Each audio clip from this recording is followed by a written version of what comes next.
தற்போதைய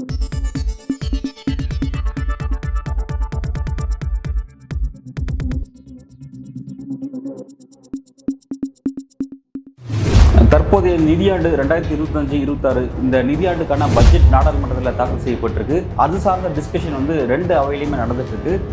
குறிப்பாக இந்த அவையில் எதிர்க்கட்சிகள் தங்கள் மாநிலம் சார்ந்த பல்வேறு பிரச்சனையை முன்னெடுக்கிறாங்க. அந்த பிரச்சனை எல்லாத்தையும் பேசுவதற்கான அனுமதி சபாநாயகரால் கொடுக்கப்படாமல் இருக்குது, வழங்கப்படாமல் இருக்குது அப்படிங்கிறது ஒரு முக்கியமான விஷயம்.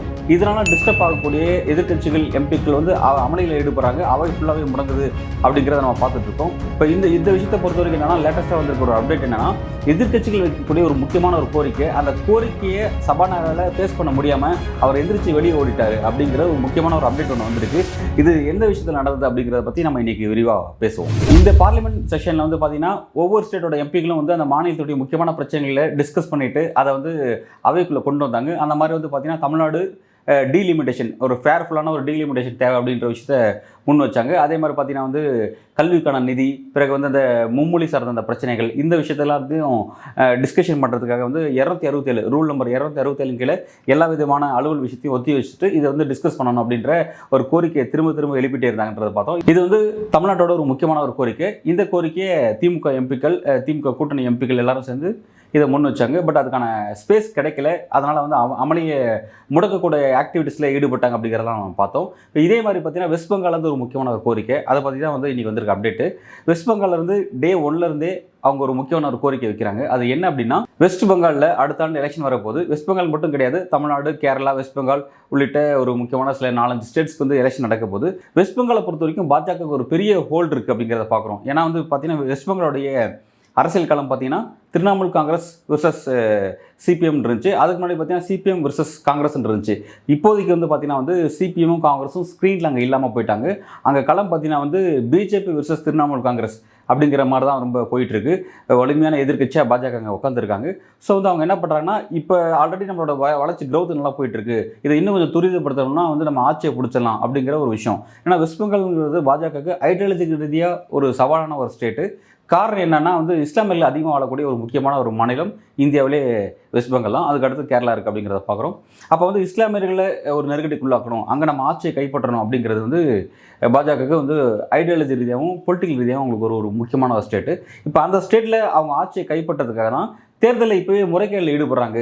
தேர்தல் ஆணையத்தினுடைய சதியோட ஒரு மிகப்பெரிய ஒரு முறைகேட்டில் அங்கே ஈடுபட்டு இருக்காங்கன்ற கோரிக்கையை வந்து அங்கே மாநில முதல்வர் மம்தா பானர்ஜி முன் வச்சுட்டு இருக்காங்க. அவங்க என்ன சொல்கிறாங்க அப்படிங்கிறது தெரியும். அந்த எபிக் ஸ்கேம் அப்படிங்கிறத குறிப்பிட்றாங்க. எபிக் ஸ்கேம் பற்றி நமக்கு நல்லா தெரியும். Electro photo identity card number, அதுதான் வந்து அந்த எபிக் ஸ்கேம். அதாவது வாக்காளர் அடையாள அட்டையில் இருக்கக்கூடிய அந்த வாக்காளர்களுக்கான எண். அந்த எண் பார்த்தீங்கன்னா வந்து ஒரே மாதிரி இருக்குது. அதாவது வெஸ்ட் பெங்காலில் ஒரு குறிப்பிட்ட ஒரு தொகுதி, ஒரு கிராமத்தில் இருக்கிற ஒரு வாக்காளர் அட்டையை எடுத்துக்கிறாங்க. அதே மாதிரி பார்த்தீங்கன்னா உத்தரப்பிரதேசில் இன்னொரு வாக்காளர் அட்டை, அங்கே ஒரு கிராமத்தில் இருக்கிற ஒரு வாக்காளர் அட்டை. இது ரெண்டுமே பார்த்தீங்கன்னா ஒரே மாதிரி நம்பர் கொண்டதாக இருக்குது. எப்படி இது ரெண்டுமே ஒரே மாதிரி இருக்குது அப்படின்னு பார்க்கும்போது, அப்போ ஒரே மாதிரியான வாக்காளர் அடையாள அட்டையின் கொண்ட நபர்களை வந்து வெஸ்ட் பெங்காலுக்குள்ளே ஊடுருவ செய்கிறது. பாஜக ஆளக்கூடிய மாநிலத்திலிருந்து அவங்களை இங்கே அனுப்பி அவங்கள வந்து தேர்தலில் பங்கெடுக்க வச்சு அவங்கள வந்து தங்களுடைய வாக்காளர்களை மாற்றுறது அப்படிங்கிற ஒரு பிளானை வந்து பாஜக செஞ்சிட்ருக்காங்க. அப்படிங்கிற ஒரு முக்கியமான ஒரு சீரியஸான ஒரு குற்றச்சாட்டை தான் வந்து வெஸ்ட் பெங்காலுடைய திரிணாமுல் காங்கிரஸ் வந்து எழுப்பியிருக்காங்க. இந்த பிரச்சனையை சார்ந்த விஷயத்தை பார்லிமெண்ட்டில் ஒரு முக்கியமான டிஸ்கஷன் கொண்டு வரணும் அப்படிங்கிறது தான் வந்து அங்கே இருக்கக்கூடிய முதல்வர் வந்து அங்கே இருக்க எம்பிகளுக்கு போட்ட ஒரு உத்தரவு. அதை வந்து டே 1லேருந்தே அவங்க ஆரம்பித்தாங்க. டே 1லேருந்தே எங்கள் ஸ்டேட் சார்ந்த பிரச்சனை இது. இப்போ தமிழ்நாடு வந்து மும்மொழி சார்ந்த விஷயம், டீலிமிட்டேஷன் சார்ந்த பிரச்சனை ரைஸ் பண்ணுற மாதிரி அவங்க வந்து எபிக் ஸ்கேமை வந்து விசாரிக்கணும் அப்படிங்கிறத சொல்லிகிட்டே இருந்தாங்க. அதையும் அந்த ரூல் நம்பர் 267 எல்லாத்தையும் ஒதுக்கி வச்சுட்டு இந்த விஷயத்தை வந்து டிஸ்கஸ் பண்ணணும் அப்படின்றத வலியுறுத்திட்டு இருந்தாங்க. இப்போ இந்த பிரச்சனைலாம் வந்து என்னன்னா, அதுக்கான ஸ்பேஸ் வந்து ஆரம்பத்தில் அவங்களுக்கு கிடைக்கவே இல்லை. நாடாளுமன்றம் வந்து ஆல்மோஸ்ட் இப்போ இறுதி செக்ஷன் வந்துருச்சு, முடிய போது. நாடாளுமன்றத்தினுடைய மேலவை ராஜ்யசபாவில் அடுத்த வாரம் என்னென்ன விஷயங்கள்லாம் டிஸ்கஸ் பண்ணலாம் அப்படிங்கிறதுக்கான விஷயத்தை வந்து நாடாளுமன்றத்தினுடைய சேர்மனாக இருக்கக்கூடிய திரு ஜெகதீப் தன்கர், நாட்டின் துணை ஜனாதிபதியாக இருக்கார், அவர் தலைமையில் நடந்த அந்த கூட்டத்தில் என்ன நடந்திருக்கு அப்படின்னா, எதிர்கட்சிகள் கிளியராக முன் வச்சிட்டாங்க. இந்த விஷயத்தை கட்டாயமாக டிஸ்கஸ் பண்ணி ஆகணும். இதுக்காக தான் எங்கள் ஸ்டேட்லேருந்து நாங்கள் எம்பிகளாக தேர்ந்தெடுக்கப்பட்டு வந்திருக்கோம். டே 1லேருந்து நாங்கள் இந்த பிரச்சனை வலியுறுத்திட்டு இருக்கோம். ஆல்மோஸ்ட் பார்த்தீங்கன்னா வந்து இந்த நாடாளுமன்றத்தினுடைய இந்த பட்ஜெட் செக்ஷன் பார்த்தீங்கன்னா, பட்ஜெட் சார்ந்த இந்த விவாதம் பார்த்தீங்கன்னா பிப்ரவரி எண்டில் ஆரம்பிச்சிச்சு, மார்ச் ஃபுல்லாக நடக்குது, ஏப்ரல் 4th முடியுது. கிட்டத்தட்ட ஒரு மாதத்துக்கு மேலே நடக்கக்கூடிய கூட்டம். இந்த ஒரு மாதத்தில் எந்த அளவுக்கு ஆக்டிவாக நடந்துச்சுன்னு பார்த்தா அது செகண்டரி, அது வேறு விஷயம், நம்ம அதை அப்புறம் பேசுவோம்.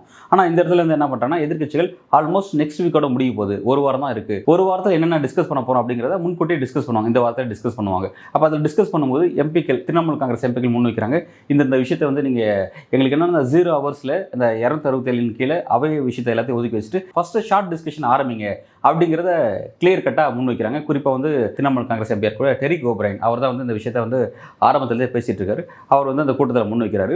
அது முன் வச்சது இல்லாமல் என்ன சொல்கிறாங்கன்னா, ஒரு ஃப்ரீ ஃபேர் எலெக்ஷன் நடக்க வேண்டியது இருக்குது, இது வந்து சாதாரணமான விஷயத்தை பொருத்தி பார்க்க முடியாது, இதனால் வந்து தேர்தல் வந்து ஒரு நியாயமற்ற முறையாக இருக்குது அப்படிங்கிற ஒரு குற்றச்சாட்டை முன் வைக்கிறாங்க. இது வெளிப்படையாக நமக்கு தெரிஞ்ச விஷயம் தான். இந்த பிரச்சனை இருக்குது பார்த்தீங்கன்னா, இது ரொம்ப ஒரு முக்கியமான ஒரு கோர் பிரச்சனை. இந்த பிரச்சனையை பற்றி எலெக்ஷன் கமிஷன் என்ன சொல்லுது அப்படின்னா, வாக்காளர் அடையாள அட்டையில் இருக்க அந்த எண் வந்து பிரச்சனையே கிடையாது. ஏன்னா வந்து ஒரே மாதிரியான எண் இருக்கலாம், அந்த இருக்கிறதுனால வந்து அவங்க வந்து போலியான வாக்காளர்கள் கிடையாது, அவங்க வெவ்வேறு ஸ்டேட்டை சேர்ந்தவங்களா இருப்பாங்க. இந்த வெவ்வேறு ஸ்டேட்டை சேர்ந்தவங்களா இருக்கிறதுனால ஒவ்வொரு ஸ்டேட்டில் இருக்கிறவங்களுக்கும் அந்த ஸ்டேட்டில் அவங்களுடைய அட்ரஸ் எங்கே இருக்கோ, அந்த அட்ரஸ் எந்த சட்டமன்ற தொகுதிக்குள்ளே வருதோ, எந்த நாடாளுமன்ற தொகுதிக்குள்ளே வருதோ, அங்கே குறிப்பாக அந்த ஒரு வாக்குச்சாவடி, எந்த வாக்குச்சாவடி அந்த முகவரியில் வருதோ அந்த வாக்குச்சாவடியில் மட்டும்தான் ஓட்டு போட முடியும், எல்லாருக்கும் போய் எல்லா இடத்துலையும் போய் ஓட்டு போட முடியாது அப்படின்ற ஒரு விளக்கத்தை வந்து எலெக்ஷன் கமிஷன் கொடுக்குறாங்க. ரெண்டாவது பார்த்தீங்கன்னா வந்து நம்பர் 1 இருந்தாலும் டேட் ஆஃப் பர்த் வேறையாக இருக்கும், அட்ரஸ் வேறையாக இருக்கும், இந்த மாதிரிலாம் விளக்கம் கொடுக்குறாங்க. இந்த மாதிரிலாம் விளக்கம் கொடுக்குறதுனால நமக்கு என்ன கேள்வி வருதுன்னா, அப்போ இதெல்லாம் வேறையாக இருக்குன்னா அப்போ எதுக்கு நம்பர் கொடுக்குறீங்க, நம்பரே தேவையில்லையே. இப்போ வந்து நம்பரில் இப்போ பல இடங்களில் வந்து இன்றைக்கி வந்து எல்லா இடத்துலையும் மேண்டேட் எதாக ஆக்கியிருக்காங்கன்னா ஆதார் ஆக்கிட்டாங்க. எந்த ஒரு விஷயம் செய்கிறதுனாலும் ஆதார் தான் வந்து அதான் மேண்டேட்னு ஆகிட்டாங்க. ஆனால் ஆதாரங்கிறது சேஃப்டி கிடையாது, அது வந்து அன்சேஃப்டி. ஏன்னா அந்த நம்பர் மூலமாக நம்மளுடைய கண்ணுடைய அந்த கண் ஐடென்டிஃபிகேஷனாக இருக்கட்டும், விரல் ஐடென்டிஃபிகேஷனாக இருக்கட்டும், இது எல்லாமே எடுத்துடலாம். ஸோ வந்து ஆதாரங்கிறது ஒரு சேஃப் கிடையாதுங்கிற ஒரு டிஸ்கஷன் வந்து கடந்த காலத்தில் சுப்ரீம் கோர்ட்லேயும் நடந்துச்சு நம்ம பார்க்குறோம். அப்போ அப்படி இருக்கும்போது டிரைவிங் லைசன்ஸை யூஸ் பண்ணுறதோ அல்லது வந்து இந்த ஓட்டர் ஐடி யூஸ் பண்ணுறதுங்கிறதோ ஒரு சேஃபரான ஒரு விஷயம் அப்படிங்கிறது பலரும் பயன்படுத்துகிறாங்க. ஆனால் என்னென்னா, இப்போ இந்த இடத்துல ஒரே மாதிரியான வாக்காளர் அடையாள அட்டை இருக்கிறதுனால அது ஒரு பெரிய குழப்பத்தை உண்டாக்கும் போது அடுத்து நீங்கள் அதில் இருக்க டேட் ஆஃப் பர்த்தை பாருங்கள், அட்ரஸை பாருங்கன்னு சொன்னால் அப்புறம் எதுக்கு நம்பருன்ற ஒரு கேள்வி வந்து இங்கே நமக்கு எழுது. இது வந்து ஒரு குழப்பமான ஒரு விஷயத்தை இந்திய தேர்தல் ஆணையங்கிறது நீண்ட காலமாக இருக்கக்கூடிய ஒரு ஸ்ட்ரக்சர், அதில் வந்து இப்போ தான் அப்படி ஒரு பிரச்சனை இருக்குது அப்படிங்கிறத ஃபஸ்ட்டு வெஸ்ட் பெங்கால் வந்து அந்த ரைஸ் ஆகி வந்திருக்கு அப்படிங்கிறத நம்ம கவனிக்க வேண்டியதாக இருக்குது. இப்போ இது குறித்து தேர்தல் ஆணையம் வந்து ஒரு போதிய தெளிவான விளக்கம் கொடுக்கல. அவங்க இன்னொரு விஷயம் சொல்கிறாங்க, என்ன சொல்கிறாங்கன்னா, எலக்ட்ரல் ரோல் மேனேஜ்மெண்ட், இந்த விஷயத்தில் வந்து டேட்டா பேஸில் நாங்கள் தரவுகளை ஏற்றுறதுல சில பிரச்சனை இருக்குது. ஏன்னா இந்தியாங்கிறது வந்து 99 கோடி வாக்காளர்கள் கொண்ட ஒரு மிகப்பெரிய ஒரு நாடாக இருக்குது. அவ்வளோ பேர்த்தோட தரவுகளை ஏற்றும் போது சில பிரச்சனைகள் வருது, தொழில்நுட்பம் சார்ந்த சில பிரச்சனை இருக்குது அப்படிங்கிற ஒரு விளக்கம்லாம் கொடுக்குறாங்க. பட் இவ்வளோ விளக்கம் கொடுத்தாலுமே இந்த மாதிரியான ஒரு பிரச்சனை அப்படிங்கிறது ஒரு சீரியஸான ஒரு பிரச்சனை. ஏன்னா பாதிக்கப்படக்கூடியது நாளைக்கு வந்து ஒரு தேர்தல் கட்சி தான் இருக்க போது தவிர எலெக்ஷன் கமிஷனாக இருக்கிறதுல. எலெக்ஷன் கமிஷன் தங்களோட கடமை முடிச்சதுக்கப்புறம் வந்து அதை வந்து ஒதுங்கிக்கிறாங்க.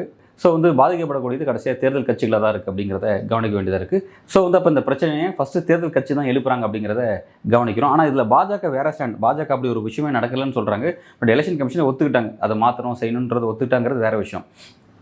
ஆல்ரெடி இந்த 17C பிரச்சனைலாம் பெரிய அளவில் போயிட்டுருக்கு, அதுவும் சுப்ரீம் கோர்ட்டில் நடந்துட்டு இருக்குன்னு நம்ம பார்க்குறோம். அதில் எலெக்ஷன் கமிஷனே வந்து இறங்கி வந்திருக்காங்க அப்படிங்கிறத நம்ம பார்க்குறோம். இந்த மாதிரியான விஷயம்லாம் போயிட்டுருக்கு. ஸோ அதனால் எலெக்ஷன் கமிஷனே இப்படி ஒரு பிரச்சனை இருக்குது, அதை சரி பண்ணுற இடத்துக்கு வரும்போது நாடாளுமன்றத்தில் ஏன் இது சார்ந்த விஷயத்தை டிஸ்கஷன் பண்ணுறதுக்கே வந்து ஸ்பேஸ் கொடுக்க மாட்டேங்கிறாங்கிற ஒரு நியாயமான கேள்வி இங்கே எழுப்ப வேண்டியதாக இருக்குது. ஏன்னா வந்து அவங்களும் அந்த 267 கீழே டிஸ்கஸ் பண்ணணுன்றது கேட்குறாங்க. தன்கர் என்ன பண்ணியிருக்காருன்னா, செய்கிறேன்னு சொல்லிட்டு நான் எல்லா கட்சி பிரதிநிதிகளையும் அழைச்சி பேசிட்டு நான் அதை முடிவெடுக்கிறேன்னு சொல்கிறாரு. சொல்லும்போது வந்து நீங்கள் இதே தான் டே 1 சொல்லிகிட்டே இருந்தீங்க, இன்னும் 4 நாளில் வந்து அடுத்த வாரத்தோடு வந்து செஷன் முடிய போகுது, முடிஞ்சிட்டா திரும்ப அடுத்த வின்டர் செஷன் தான் நம்ம மீட் பண்ண வேண்டியதாக இருக்கும், அப்போ அது வரை எப்படி நாங்கள் பொறுத்திருக்க முடியும். ஸோ வந்து இந்த பிரச்சனை வந்து பேசி ஆகணுன்ற அளவில் ஸ்டபனாக நின்னாங்க. உடனடியாக வந்து தன்கர் அங்கேருந்து வெளியே கிளம்பி போயிட்டார். பிஸ்னஸ் அட்வைசரி கமிட்டி கூட்டத்திலேருந்து எஞ்சி வெளியே போயிட்டார்.